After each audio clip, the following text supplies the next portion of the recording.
नमस्कार, IND special में आपका स्वागत है। मैं हूं मनोज सैनी।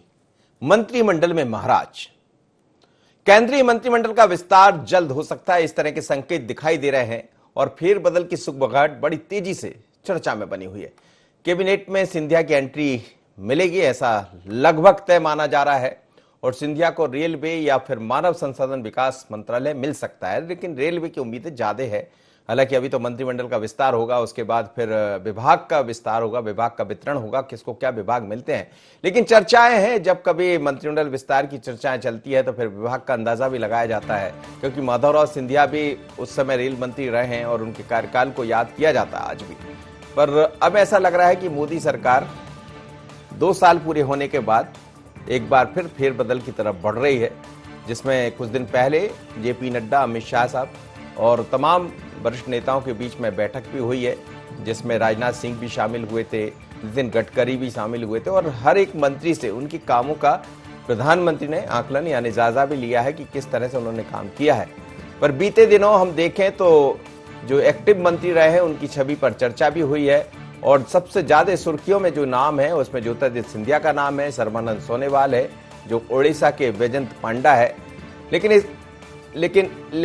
लेकिन इसके अलावा ये भी कहा जा रहा है कि सुप्रिया का नाम भी शामिल हो सकता है, इसमें अनुप्रिया पटेल भी शामिल हो सकती है जो कि उत्तर प्रदेश से आती है। तो उत्तर प्रदेश में भी 2 से 3 लोगों को मौका मिल सकता है। महाराष्ट्र से 2 नाम बड़े चर्चा में बने हुए हैं, एक तो पूर्व मुख्यमंत्री है और साथ ही मुंडे का नाम भी शामिल है कि उनको भी शामिल इसमें किया जा सकता है। लेकिन किसको मिलेगा स्थान, क्या होगा? तो आज यही हमारा विषय है कि मंत्रिमंडल में महाराज, क्योंकि सबसे ज्यादा जो चर्चा है ज्योतिरादित्य सिंधिया के नाम की है और मध्य प्रदेश से ताल्लुकात भी रखते हैं, तो हमारी निगाहें भी वही हैं कि आखिर क्या जगह मिलेगी सिंधिया जी को। जगह मिलना तय है, पर जगह कहां होगी? क्या वो रेल मंत्रालय संभालेंगे या फिर मानव संसाधन विकास मंत्री होंगे या कुछ और? तो चलिए, मेरे साथ तो 2 मेहमान जुड़ रहे हैं। मिनेंद्र डागा है, कांग्रेस के भारतीय जनता पार्टी के नेता है, और साथ ही अजीत भदौरिया जी जुड़ रहे हैं, कांग्रेस के प्रवक्ता है। आप दोनों मेहमानों का बहुत स्वागत है। वरिष्ठ पत्रकार भी मेरे साथ जुड़ेंगे, उनसे भी हम बातें करेंगे। मिनेंद्र जी, आप बड़े नजदीक माने जाते हैं ज्योतिरादित्य सिंधिया जी के, और अब क्या ऐसा माना जाए कि जो उम्मीदें, जो इंतजार आपका था, वो अब खत्म होने जा रहा है? जी देखिए, नमस्कार मनोज जी। इंतजार हम सबको, आप सबको होना भी चाहिए और रहना भी चाहिए। मंत्रिमंडल का विस्तार का विशेष अधिकार लोकतंत्र में प्रधानमंत्री का है, प्रधानमंत्री जी का है। और एक बात से जरूर मैं सहमत हूं कि आदरणीय ज्योतिरादित्य सिंधिया जी की लोकप्रियता को, आदरणीय ज्योतिरादित्य सिंधिया जी की कार्यशैली को नकारा नहीं जा सकता और निश्चित रूप से प्रधानमंत्री जी की भी बहुत बारीक नजर इन सब चीजों पर रहती है। और भारतीय जनता पार्टी जानी इसीलिए जाती है कि वहां पर योग्यता का मूल्यांकन होता है। तो उस योग्यता के मूल्यांकन के आधार पर हम ये कह सकते हैं कि आने वाले समय में माननीय सिंधिया जी निश्चित रूप से मंत्री के रूप में आए। हम सब उनका स्वागत करेंगे, आशा भरी नजरों से हम सब देख रहे हैं। पर ये निर्णय हम आदरणीय प्रधानमंत्री जी को लेना है कि उनकी क्या भूमिका भारतीय जनता पार्टी के अंदर। मिनेंद्र जी, लेकिन इस बीच में हमने देखा है कि उत्तर प्रदेश के चुनाव भी होना है, महाराष्ट्र में आपकी सरकार रही नहीं, भारतीय जनता पार्टी की सरकार रही नहीं, कुछ लोग वहां से भी खाली हुए। कुछ ऐसे मंत्री हैं जिनके पास 2-2, 3-3 मंत्रालय है, जैसे नरेंद्र सिंह तोमर साहब की बात करें या पीयूष गोयल की, ऐसे और भी मंत्री है। तो क्या ये माना जाए कि ये मंत्रिमंडल विस्तार में कुछ और चेहरों को भी जगह मिल सकती है? हालांकि प्रधानमंत्री जी का है ये विशेष अधिकार। निश्चित रूप से आपकी बात से मैं सहमत हूँ और आदरणीय प्रधानमंत्री जी भी इसी दिशा में लगभग लगे हुए हैं। और मुझे लगता है कि आने वाले समय में देश को बहुत सारे नए मंत्रियों के साथ मंत्रिमंडल मिलना चाहिए, ऐसी उम्मीद हम सब भी कर रहे हैं।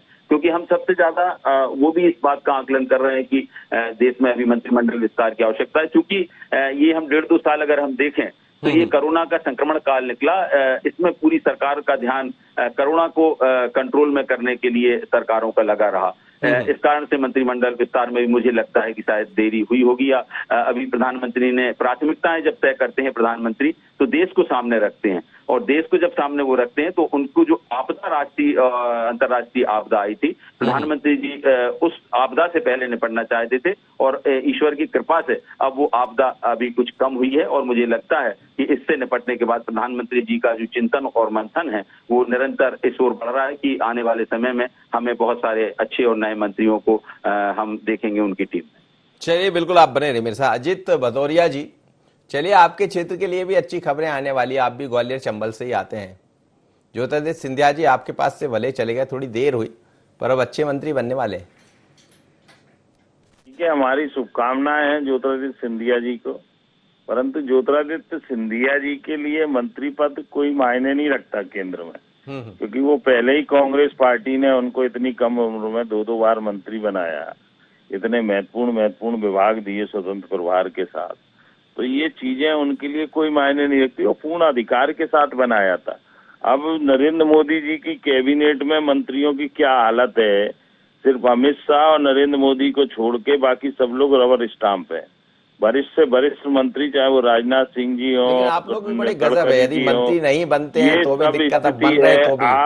आप देखिए, कोविड काल में पिछले 1.5 साल में आपने स्वास्थ्य मंत्री कहीं दिखे तो सिर्फ वो रामदेव बाबा की एक कोरोनिल दवा को लॉन्च करते हुए दिखे।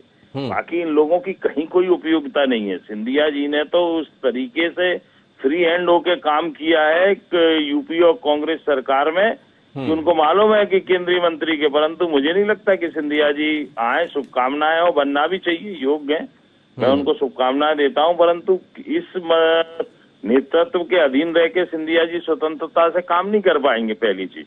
दूसरी चीज कि सिंधिया जी का लक्ष्य केंद्रीय मंत्रिमंडल नहीं है। सिंधिया जी का लक्ष्य सिर्फ और सिर्फ मुख्यमंत्री की कुर्सी है, क्योंकि वो केंद्रीय मंत्री तो पहले भी रह चुके हैं, 2-2 बार केंद्रीय मंत्री रहे। तो अगर वो पार्टी छोड़ के गए हैं, सरकार गिरा के गए हैं, तो निश्चित रूप से उनका लक्ष्य शिवराज सिंह की कुर्सी है।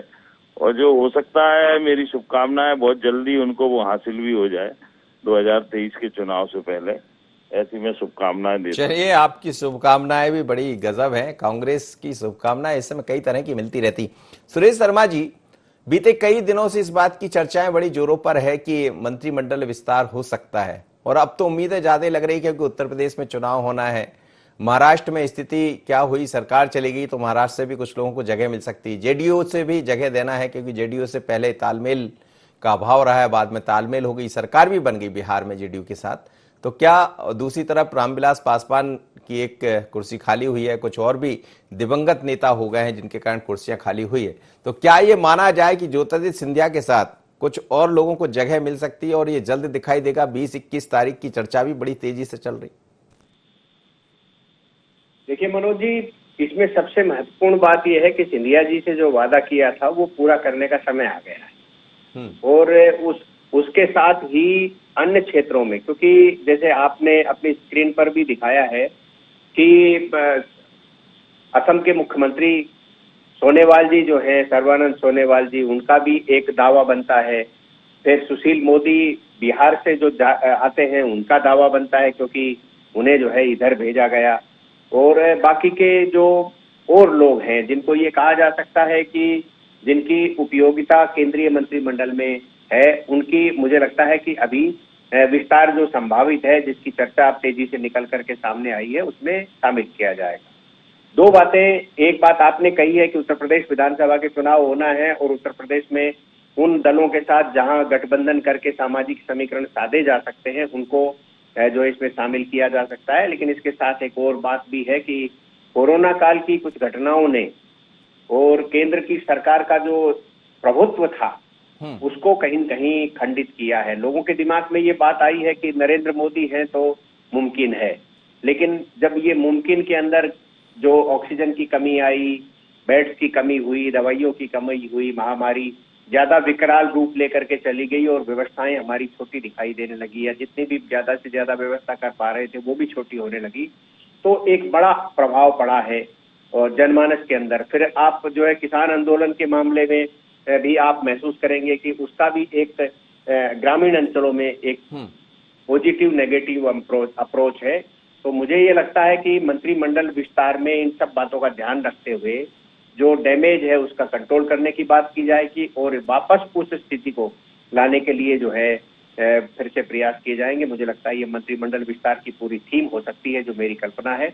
अच्छा, एक चर्चा और बड़ी तेजी से चल रही है, मेरे अपने पास कुछ खबरें हैं सूत्रों के हवाले से, कि मध्य प्रदेश से जो स्थान मिला है उसमें एक मंत्री को और पद छोड़ना पड़ सकता है कैबिनेट को, और केंद्रीय जो भारतीय जनता पार्टी का संगठन है उसमें जगह उनको दी जाएगी।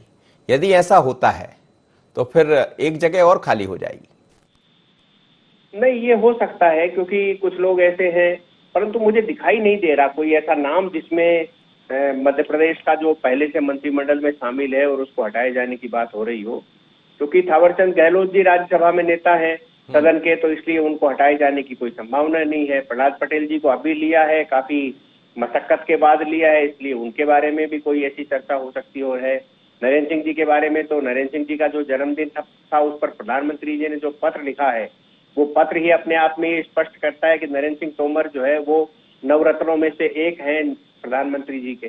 तो मुझे जो है बहुत जल्दी ऐसा कुछ समझ में नहीं आ रहा था। लेकिन हाँ, एक जरूर मैं समझ सकता हूँ कि यदि मध्य प्रदेश की राजनीति में कोई बड़ा बदलाव करने जैसी बात होगी तो वो संकेत जरूर हम निकाल सकते हैं, लेकिन इसकी वो ऑथेंटिटी नहीं है जो मैं बात कह रहा हूँ। क्योंकि आजकल हम लोग मीडिया के लोगों ने और इलेक्ट्रॉनिक मीडिया में आजकल क्या है कि कुछ ऐसी संभावनाएं व्यक्त कर देते हैं जो बाद में पूरी नहीं होती। तो मीडिया के प्रति विश्वसनीयता का संकट आता है कि जो है योगी के बारे में चर्चा करते रहे और योगी हटे ही नहीं, मालूम चला योगी के नेतृत्व में। तो ये कुछ समूह हैं, हम लोग नहीं है उसमें शामिल, पर मीडिया का एक वो समूह है के बारे में जो चर्चाएं चल रही थी। बिल्कुल आप ठीक कह रहे हैं, कुछ समूह हो सकते हैं, वो अपने अपने नजरिए से देख सकते हैं, लेकिन कौन सा वो नजरिया रहा होगा ये समझ से परे है कि कैसे संभव है योगी को मुख्यमंत्री पद उनके नेतृत्व में अभी चुनाव न लड़ा जाए, क्योंकि वो तो एक अलग तरह की स्थितियां बन जाती वहां पर। नहीं, योगी का मामला तो देखिए, योगी के बारे में यदि पॉलिटिकल रूप से मुझसे कोई पूछे तो मैं ये कहूंगा कि देश की 3 बड़े मुख्यमंत्री, चाहे वो शिवराज सिंह चौहान हो, चाहे डॉक्टर रमन सिंह हो, चाहे वसुंधरा राजे सिंधिया हो, केवल एक व्यक्ति ने तीनों इन बड़े मुख्यमंत्री रहे हुए बड़े नेताओं को कमरे में बंद कर दिया। चुनाव प्रचार के लिए पहले सबसे ज्यादा डिमांड होती थी शिवराज सिंह चौहान की, लेकिन जब से योगी आए हैं तो डिमांड जो है योगी की ज्यादा बढ़ गई। क्योंकि योगी की सबसे बड़ी विशेषता जो मैंने देखी है वो ये है कि मुख्यमंत्री की कुर्सी पर बैठते हैं तो मुख्यमंत्री का जो राजधर्म है उसका पालन करते हैं, और जब वो कुर्सी से अलग हट जाते हैं तो जो हिंदुत्व और राष्ट्रवाद जो कूट कूट करके उनमें भरा हुआ है वो उसको जो है जीते हैं। चलिए मैं लौट रहा हूँ इसकी जी बिल्कुल आप ठीक कह रहे हैं और सही बात। मिनेंद्र जी, जो तमाम तरह के नामों की चर्चा जिनका जिक्र आपसे पहले भी चल रहा था, लेकिन क्या ज्योतिरादित्य सिंधिया यदि आते हैं तो हमने ये देखा है कि पूर्व में माधवराव सिंधिया जी के पास भी रेल मंत्रालय रहा है, तो क्या ये संभावना बनती है कि उनके पास एक रेल मंत्रालय जैसा मंत्रालय भी हो सकता है?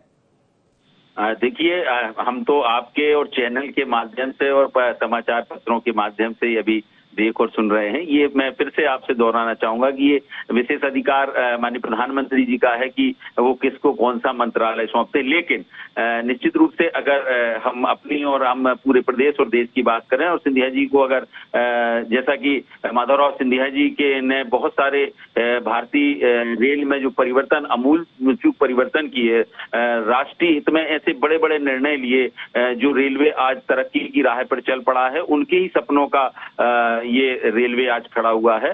और सिंधिया जी भी उसी सोच से राजनीति करते रहे, चाहे वो 2008 में उनको मंत्री बनाया हो, संचार का उन्होंने बहुत नए प्रयोग किए। आपको ध्यान होगा कि डाकघरों पर कभी कोई ध्यान नहीं दिया जाता था, लेकिन जब ज्योतिरादित्य सिंधिया जी को संचार मंत्री बनाया तो पूरे डाकघरों का पूरा नवीनीकरण हुआ और वर्दी से लेके उनके कर्मचारियों की बात की। तो ये सिंधिया परिवार की एक विशेषता है काम करने की।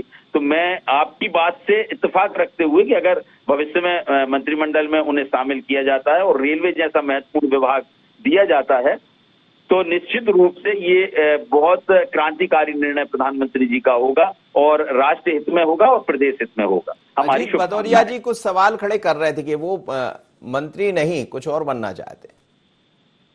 प्रिया जी का मेरे मित्र हैं, वो मैं साथ में प्रवक्ता रहा हूं कांग्रेस में उनके, और वो उनका सवाल करना खड़े करना वाजिब भी है। पर एक बात मैं उनकी बात का जवाब आपके माध्यम से मनोज जी देना चाहता हूं कि अगर सिंधिया जी को मुख्यमंत्री बनना होता तो एक बात बता दूं, कमलनाथ जी पहले दिन ही मुख्यमंत्री नहीं बन पाते।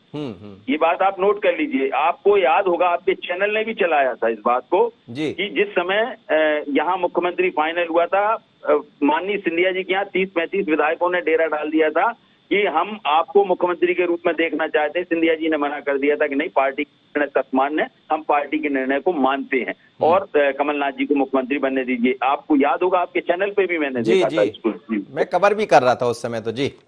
वाजिब है क्योंकि वो प्रवक्ता है कांग्रेस के और उनको कहना भी चाहिए। पर सिंधिया जी के अंदर ना पहले पद की महत्वाकांक्षाएं थी ना आज है। वो एक सामान्य कार्यकर्ता के रूप में पहले भी काम करते थे और आज भी काम कर रहे हैं। जो जिम्मेदारी उन्हें सौंपी जाती है उसका निर्वहन वो ईमानदारी से करते हैं। ये उनकी कार्यकुशलता, कार्यदक्षता को दर्शाता है। जी अजीत जी,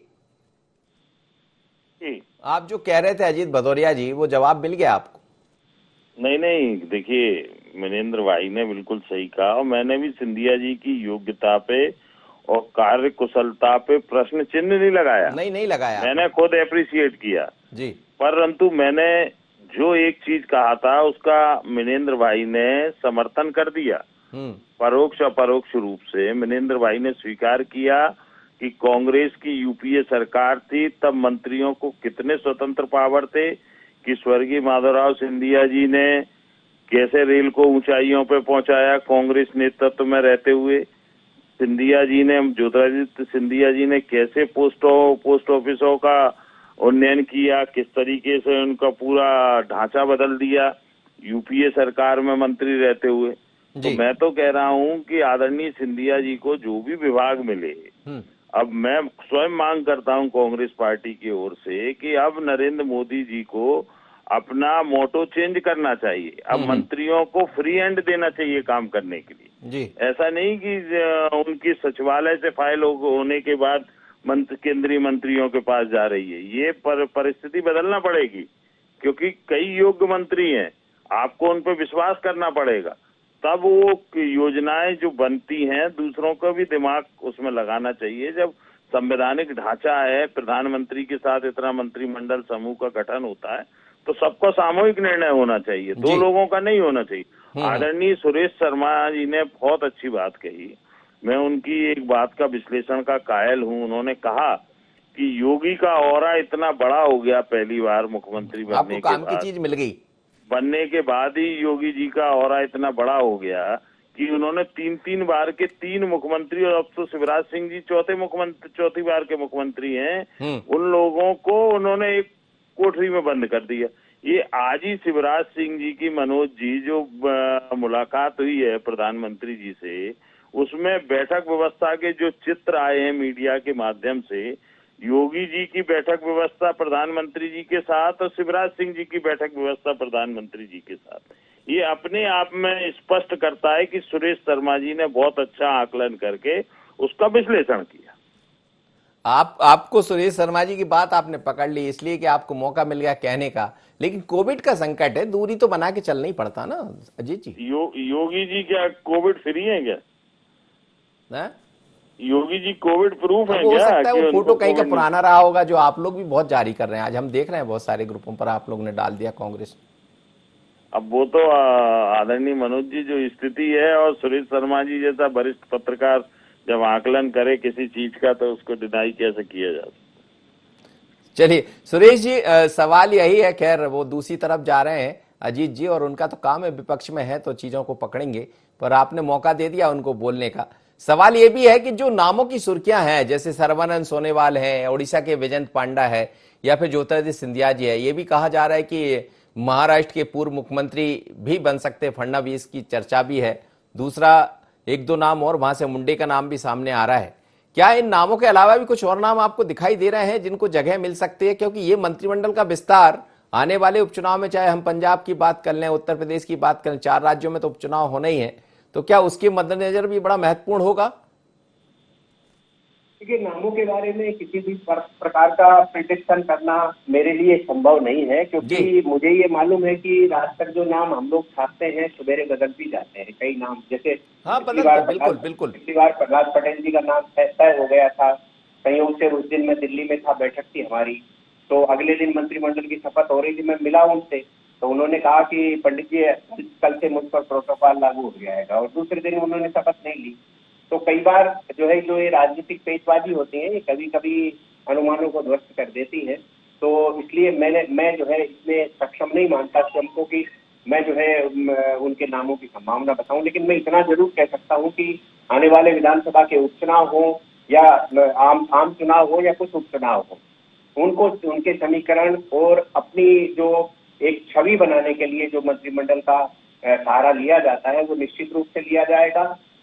और मुझे ये मालूम है, जो मेरी जानकारी में है, वो ये है कि मंत्रिमंडल में क्षमतावान लोगों को लिया जाएगा, जो भविष्य की प्रेडिक्ट करने वाले लोग बीजेपी में डेवलप हो रहे हैं उनको लिया जाएगा, और युवा पीढ़ी को जो है वो ज्यादा महत्व दिए जाने की संभावनाएं हैं। सुशील मोदी जी का नाम मैं बार बार इसलिए ले रहा हूं क्योंकि मुझे ये मालूम है कि उनको वहां बिहार से हटा करके दिल्ली लाया ही मंत्री बनाने के लिए गया था। तो ये सारी चीजें हैं, तो ऐसा मुझे लगता है। जहाँ तक मैं पहली बार आज जो है दोनों हमारे मित्र हैं कांग्रेस और भाजपा, उन दोनों में इतना जबरदस्त समन्वय मैं पहली बार देख रहा हूँ।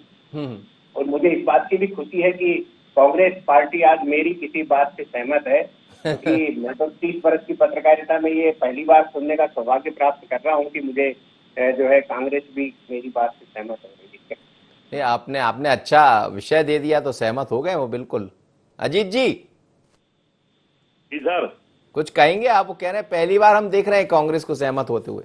नहीं, हम तो अपेक्षा करेंगे। आदरणीय सुरेश जी का सानिध्य मुझे कई बार मिला है, आपके प्लेटफार्म पे भी कई बार मिला है आदरणीय का सानिध्य, तो मैं तो अपेक्षा करूंगा और निवेदन करूंगा कि संरक्षण बराबर बना रहे दोनों लोगों को।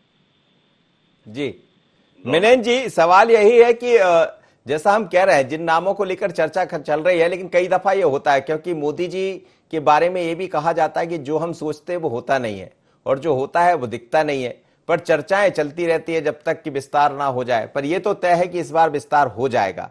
विस्तार में क्या उपचुनाव और तमाम तरह की चीजें भी दिखाई देंगी, क्योंकि चुनौतियां बहुत है, कोविड का संकट भी इस बीच में आया, और क्या नए चेहरों को मौका ज्यादा मिलेगा? जैसा कहा जा रहा है कि ऊर्जावान लोगों को मौके मिल सकते हैं। देखिए, निश्चित रूप से मनोज जी, भारतीय जनता पार्टी एक कैडर बेस्ड पार्टी है, एक कार्यकर्ताओं के योग्यता की मूल्यांकन करने वाली पार्टी है, और 24 घंटे वो हमेशा संघर्ष के मूड में रहती है। संघर्ष है तो वो संघर्ष से हटती नहीं है, डरती नहीं है, डटी रहती है, चाहे वो किसी भी प्रकार का संघर्ष हो। वही संघर्ष ये अब आप भी समझ गए इस बात को। अगर किसी प्रकार का संघर्ष है, चाहे वो कोरोना का संघर्ष हो, उसको भी डटकर प्रधानमंत्री जी ने मुकाबला किया, चुनाव का मुकाबला भी किया, और आने वाले चुनाव का मुकाबले के लिए भी भारतीय जनता पार्टी तैयार है। माननीय सिंधिया जी और अन्य मंत्रियों का सवाल है, तो मैं ये कहता हूं कि मैंने पहले भी कहा कि भारतीय जनता पार्टी योग्यता को प्रमुखता देती है, युवाओं को प्रमुखता देके युवाओं को आगे लाने का काम करती है। जैसा हमारे मित्र अजीत भाई ने कहा कि सिंधिया जी मंत्री बनेंगे, खुशी है, तो हम भी ये सब सोचते हैं कि वो प्रधानमंत्री का विशेष अधिकार है कि वो किसको किस भूमिका में रखना चाहते हैं। वो राष्ट्रीय अध्यक्ष जी का विशेष अधिकार है कि वो सिंधिया जी को किस भूमिका में रखना चाहते हैं। हमारा एक भारतीय जनता पार्टी के कार्यकर्ता होने के नाते ये हमारा विश्वास है कि सिंधिया जी को जो भूमिका भारतीय जनता पार्टी सौंपेगी उसका सिंधिया जी बहुत ही सजग तरीके से, बहुत ही समर्पित तरीके से उसका परिपालन करेंगे। ये विश्वास आपको भी है, ये विश्वास हमको भी है, ये विश्वास प्रदेश को भी है, ये विश्वास देश को भी है, और ये विश्वास भारतीय जनता पार्टी के नेतृत्व को भी। चलिए, बहुत बहुत धन्यवाद आप सभी मेहमानों का मेरे साथ जुड़े। लेकिन एक बार बड़ी तेजी से चर्चा चल रही है कि 21-20 तारीख को मंत्रिमंडल विस्तार हो सकता है। तारीख क्या होगी, लेकिन तारीखों की चर्चा भी है। चर्चा ये भी है कि कुछ नाम ऐसे हैं जिसमें चाहे अनुप्रिया पटेल की बात कर लें या फिर सुशील मोदी की बात कर लें, ज्योतिरादित्य सिंधिया की तो हम चर्चा कर ही रहे हैं, या फिर सर्बानंद की बात कर लें। ऐसे कई नाम हैं जिनको जगह मिल सकती है। पर मध्य प्रदेश में एक जो मंत्री है, जो कैबिनेट स्तर के मंत्री है, जिनको अभी शामिल है, हो सकता है उनमें से किसी एक को कहीं और पहुंचा दिया जाए और वो जगह भी खाली हो जाए। यदि वो जगह खाली होती है तो वो किसके लिए भरी जाएगी, फिर ये एक बड़ा सवाल हो सकता है। लेकिन चर्चा बड़ी तेज है और इस बीच में हम देख रहे हैं कई तरह के घटनाक्रम दिल्ली में देखने को मिल रहे हैं, तो सभी को जोड़कर भी देखा जा सकता है। पर कौन होगा मंत्रिमंडल में, इसका इंतजार हमें भी रहेगा, आपको भी होगा। पर यह तय है कि ज्योतिरादित्य सिंधिया इस बार कैबिनेट मंत्री बनने जा रहे हैं। मुझे दीजिए इजाजत, बने रहिए IND 24 पर।